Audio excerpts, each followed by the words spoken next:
أورود يقفرتها أتحكي يودين سربا حبيبتي نقالا جرابي بينا نجرو رفنا بيو روان جرو رفنا جنة سامون طش نجتي بالناس طش جنة برطش يكبركم دول Nah, ganni ada miskina. Abshir. Bakka jabaat maal goota beektaa ganni amma. Dhagee. TikTokun maqaa Yesuus hin rukutamu jedha amin jedha ijoollee. Hafuura TikTok hafuura TikTok. Rabbi. Ani sittin kotte garuu ganni nodo asin ga'een Dubai boochistee ijoollee dheeto.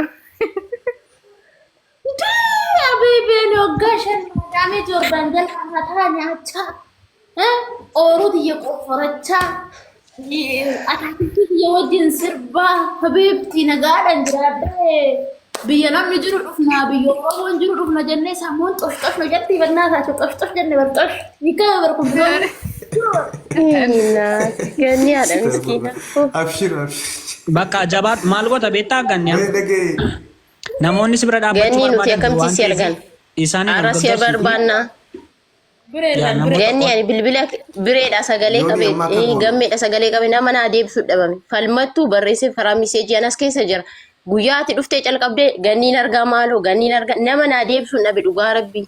Yoo ati immoo amma akkasitti haasoftu na kaffe gurubii waliin qabna ture karaa gammeen ijaare gurubii keessaa lakkoofsa kee duraa waliin haasofnee ture.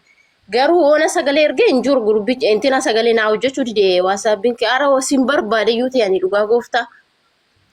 Arbisuma ganniin akkasitti ijoollee Oromoo biyya Arabaa keessatti rakkateef akkasitti bochuu har'a bochuu ishiin deebitee harkattu dhugaa baay'ee natti dhagahame yoo ati haasoftii na kaffee baay'ee tokko bakka si arguuf fedhaan si galee bireedha sagalee qabeen ture naa deebisuu dide malee karaa si argadhu na beeyani waaqi. Dhugaa otoo nuti as keessa biyya kana keessa jirru ati amma rakkachuu hin qabdu turte. Akkasitti yuusi kaffoo hin qabdu ture rabbi. Bakka Ganni. Amma booda ga'ee jira. Yooni akka goonuu siima kaa. Yooni akka goonuu siima. hayyee. Amma tigistiis haa ta'u isiis haa ta'u ababoota akka viidiyoo takka walirratti hin hojjenne karaa keessaatiin ni xumurra. Garuu amma booda operaantii jennee namni nu dhaga'u si galee ajandaas godhanne xumurre ammarraa jalqabdee garuu dubbii ta'e asirratti isin dubbatiin waan fedhe waan takka uummanni keenya kana fuudhee cicciree amma torbaan. Jechuudha. Har'a immoo isheen kun guyyaa sadii keessa dhufte jara kana walitti naqxee gargar baaftee jirti. Wala isheen sun aayifooniin na jalaa badeetti sobdee. Wala qunxuroo rabboo adde siinis. Wala rakkanne. Wala rakkanne Oromoo. Mee kana laala. Ay Oromoo. Tigistiin deebisuu qabna wala. Wala deebisuu qabna. Maala jiituu jimmaa maala kootu barreeffata kootu ergaa adda kootu. Gattii miira keessa galtee jirti wala. Tigistiin miira keessa jirti. Qunxuroon gara tigistii lutu deebuu qabna. Wala mootummaa Dubaay bira deemnee jiru. Mootummaa Dubaay bira deemnetti faramsiifnee qunxuroo sana deebifna. Dhaabadeen dhimma. Tigistii lu. Dhagee mucaa mataatu qama. Ayyee. Miskiina rabbii dhiisi boorraa balleessi. Ani rabbi jedhi ani suma jalan deema erga kaleete. Maal jedhu? Maala irraa gadi bu'imee ijoollee kana ajandaan godhatanii ganni irraa gadi bu'aa rabbi sodaadhaa dhugaa Nama dhaggeeffadhu nama ijaan argee jira taaptaappii gochuusi finfinnee. Yoo namni ijaan argu jiraate dhukkeerraa kaasi maas dhadhee qabatti jala hoo. Finfinnee dhaggeeffadhu sittan himaa.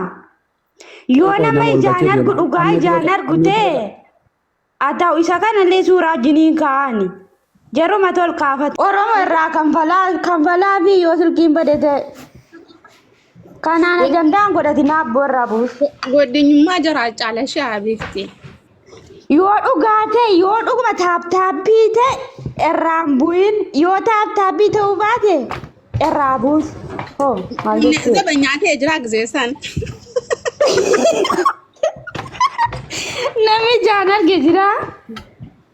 Zabanyaan ni ta'e. Finfinnee kottu waliin haasofna yalla. Hoo maal jechuudha? Ajandaan godhatin yoo soba ta'e. Lala kaasi bu'aa dara abbaleessa koo bu'aa ajandaan inni kaan iyyuu nu dadhabsiisa.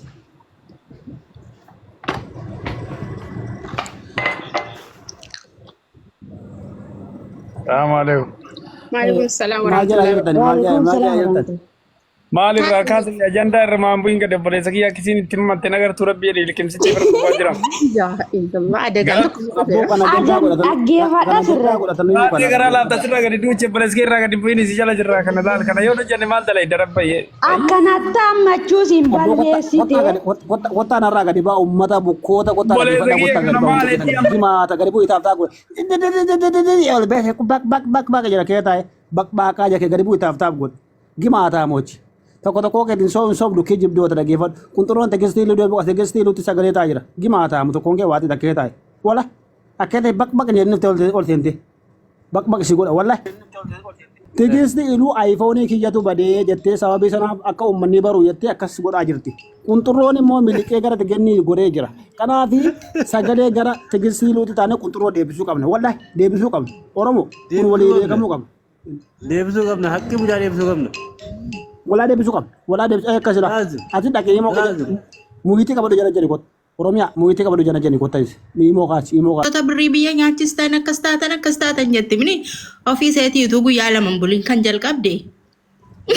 Lakkuudha isaa lakkuu baatti. Abbo tegeesti iluu ishiin fiddee banaan geessee dalagaa deemnaa cumaan taaftaaf jammarte wala namtittiin taaftaaf dheengaddeedhan jawwee mucaawwanni sana kan dheengadda waa'ee du'aa mucattii shawaa sanaatti sobaa ture isa fayyii taaftaa godhaa ture harka dachaanii akka jedhanu mucattiin durbummaa qabdi isheenii. Dhugaa rabbii ani gaafa seeyya Oromoo birriin dhabee birrii tikkeettaa birrii waan ittiin galu baay'ee na gaddisiiste dhugaa rabbii koomentii jalatti illee birrii 500 baay'ee siifan kenna jedheeniin ture dhugaa rabbii.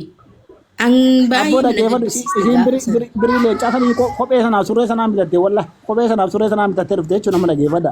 Kanaafi qunxurroon tegistiiluu qunxurroon gammee gara tegistiiluutti deebi'uu qaba iyyee deebi'uu qaba warri jettan tokko tokko barreessa warri deebi'uu qabu jettan immoo tokko irraa barreessa. Tegisti maa boosi kan iji diddiimatee yaa Oromoo waan an ta'e booda isinitti himattu san. Isiin miskiina. Irraa fudhatte maa qunxurroo irraa fudhatte qunxurroo isiin waggaa meeqa daara wal baasan irraa fudhatte wallahi.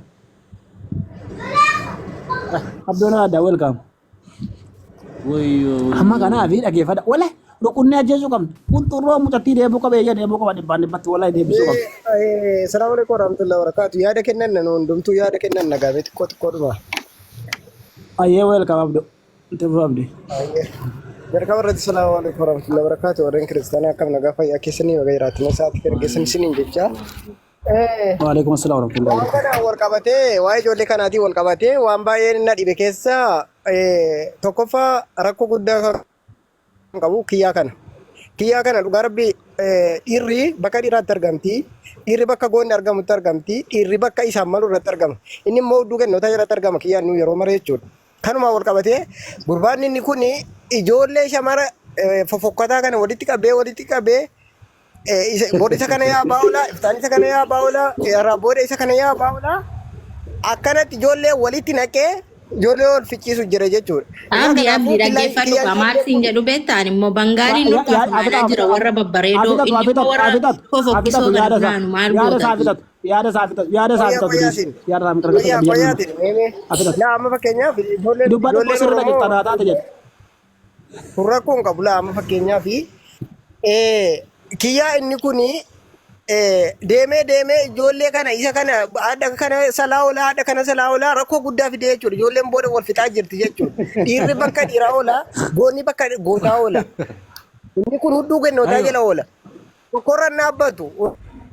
Finfinne fooloo na hojjisiisu amma intaluma maal jettame maqaa siisan si turaa wajjin ture sana dharraa nama akwenni kaa yeroo olla galchiteemi yaada kun irraa fuudhi siif ta'uu baatus erganaa si yaada narratti mucayyoo si duraan ture mucayyoo si wajjin duraan ture sana jaartii isaatii miti akkuma kanaan wal xabbasu akkuma kanaan wal xabbasaa turan jechuudha hin beekne jechuudha isin illee baatee dubbate inni illee baay'ee dubbate jechuudha. Haa ta'u mee wal xabbasa menneetuma teenyee ijaan ilaalle wal fuudhanee gab fuudhanee makiinaa keessa wal geessanee bakkeetti wal xabbasanee wal quufanee achi booda kan biraa dhufte dubarra kan biraa dhufte inni kun sii kana xiqqoo namatti hin toluumi amma bultii lama gahee ni dabbare yeroo dabbaru hin jijjiirenni wanni jijjiire gaazii jijjiire jechuudha. Inna kanaafuu ishii sanallee wanti boochisu hin jiru tokkoffaa irratti gurbaanni qabamuu qaba qabamee akka ijoollee Oromootti gaafachifachuu qabna nuti. Galatti walumaa galatti asirraa kana korma limaatii ushururuu jedhan isaan bar kaleessa namni isaanii tokko reebamee jennaan sham fidanii si garsiisanii hidhii irraa muranii si garsiisan kana caala maal barbaadda asirraa diqqaan kennallee ajjeesii akkana godhii jedha ka akkana godhi jettu kun ati gooteen garsiistu ana kan na dhibu bar ana kan na dhibu kana bar gooteen garsiistu ati akkana godha asiin bu'a Oromoo tokko ta'a ka Amaara si ajjeesi si qalte qali sirraa murte irraa muri hidii amma kun silaa hidii irraa muranii miti hidii masan irraa muranii argisiisu isini galaami mucaa yoo lubbuun jiraate as nuu haa baasanii ani mucaa sun nama ta'anle hatta osoo lubbuun jiraate nama ta'an isaa barahaa san keessa dhagaa san keessa akkasitti tumaa dararaa dhagaa san keessa oofaa garaa hin nyaatiniin ani hin beelayyuu hin tahammalaa ulee sanirraa hafee hin tahammalaa Allah alam rabbitu beek kasanii mucaa kana rabbiin gumaa isaa haa baasu Oromoo wallahi ati baddee mannin himatu abba galee tooyataa jedhan ati baddee jirta keessattuu akka ilmaasii komandootitti callisaa haga gumaa baafattanii mana deebi'aa ta'a dhiirri kennaaf dhalaan kennanne hinaasaa hinaayyuu asirraa maaliif akka agzarraa abboo saalfanne wallahi laaziim hinaasaa hinaayyuu kanaaf ani wanni dubbadduun qabu haganumaa